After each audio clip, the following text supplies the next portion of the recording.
नमस्ते दोस्तों। आज के इस विश्लेषण में हम एक बहुत ही गहरे और मनोवैज्ञानिक सफर पर निकलने वाले हैं। आज हम बात करेंगे सेल्फ वर्थ की, यानी अपनी खुद की अहमियत की। हम में से अक्सर लोग अपनी खुशी बाहर तलाशते हैं, दूसरों से मिलने वाली तारीफों में। लेकिन आज हम समझेंगे कि कैसे हमारी सच्ची दिशा, हमारा इनर कंपास हमारे अंदर ही मौजूद है। तो चलिए सीधे मुद्दे पर आते हैं और इस दिलचस्प चर्चा को शुरू करते हैं। जरा सोचिए, हम लोगों के पीछे जितना भागते हैं, आखिर में उतने ही अकेले क्यों पड़ जाते हैं? है ना अजीब बात।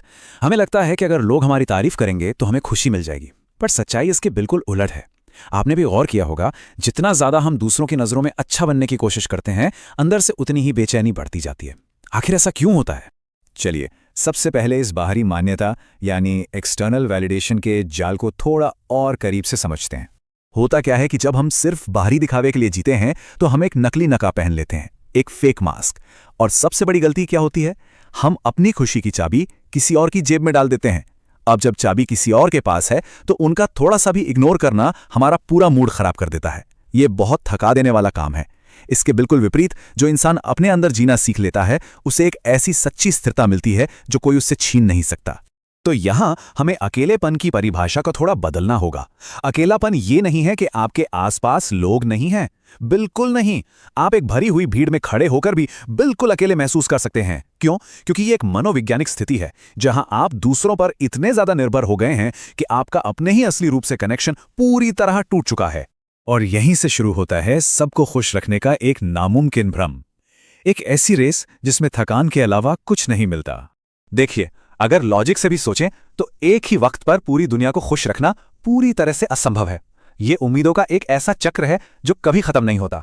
आप एक को खुश करेंगे तो दूसरा नाराज हो जाएगा, दूसरों की उम्मीदें कभी पूरी नहीं होती, और इस चक्कर में इंसान सिर्फ थक कर रह जाता है। और सबसे बड़े दुख की बात, इस सब में इंसान अपनी जिंदगी की असली दिशा ही भूल जाता है।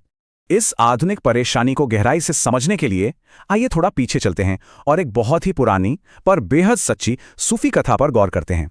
सोचिए, एक छोटा सा गांव है। शाम का वक्त, हर तरफ शोर शराबा और भाग दौड़ मची है, और वहीं रास्ते के किनारे एक घुमक्कड़ फकीर बिल्कुल शांत बैठा है। गांव वाले आ जा रहे थे, शोर मचा रहे थे, अजीब नजरों से देख रहे थे, पर उस फकीर पर इस बाहरी शोर का कोई असर नहीं था। वो अपनी ही आंतरिक दुनिया में इतनी गहराई से जमा हुआ था कि बाहरी आवाजें उसके लिए कोई मायने ही नहीं रखती थीं। गांव के एक बुजुर्ग से रहा नहीं गया तो उसने फकीर से पूछा कि दुनिया में सबसे जरूरी चीज क्या है, पैसा, घर या फिर इज्जत? पता है फकीर ने क्या जवाब दिया? उन्होंने कहा, जिससे खुद की जरूरत समझ में नहीं आती उसे दुनिया की कोई भी चीज कभी पूरी नहीं कर सकती। सीधी सी बात है, जब तक आपको यही नहीं पता कि आपको अंदर से क्या चाहिए, तब तक बाहरी दुनिया का कोई भी दिखावा आपको संतुष्ट नहीं कर सकता। और यहीं से कहानी एक नया मोड़ लेती है। चलिए देखते हैं कि मांगी गई इज्जत और कमाई गई इज्जत के बीच आखिर क्या फर्क होता है।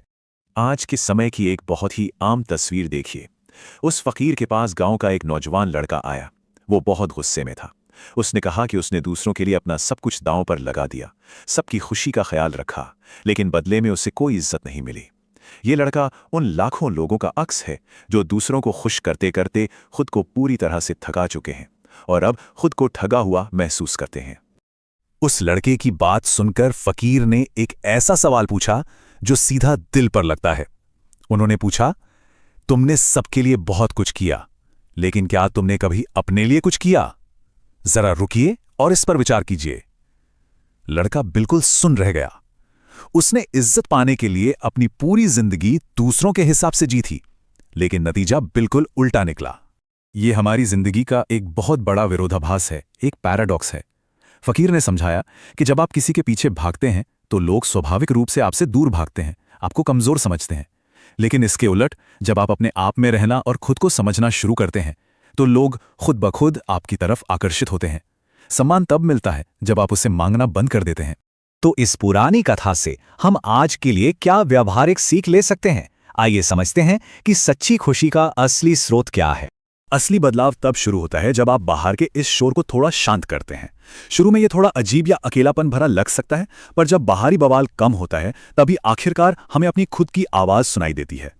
सच्ची स्थिरता तब आती है जब आप ये मान लेना छोड़ देते हैं कि दूसरों का अनिश्चित व्यवहार आपका मूड तय करेगा।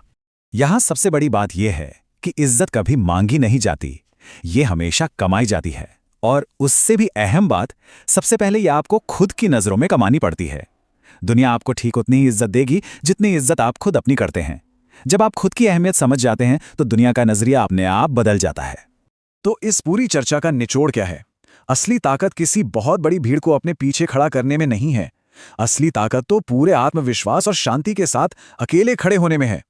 जिस दिन आपकी दूसरों पर यह निर्भरता कम हो जाएगी, उसी दिन से आपकी एक खुशहाल और आज़ाद जिंदगी शुरू हो जाएगी। और अब इस विश्लेषण को खत्म करते हुए मैं आपके लिए एक बहुत ही गहरा सवाल छोड़ रहा हूं। जरा ईमानदारी से खुद से पूछिए, क्या आप सच में अपनी जिंदगी जी रहे हैं, या फिर क्या आप सिर्फ लोगों की नजरों में अच्छा दिखने का एक नाटक कर रहे हैं? अपने अंदर के कंपास को पहचानिए, जवाब आपको मिल जाएगा। इस सफर में मेरे साथ जुड़ने के लिए आपका बहुत बहुत शुक्रिया।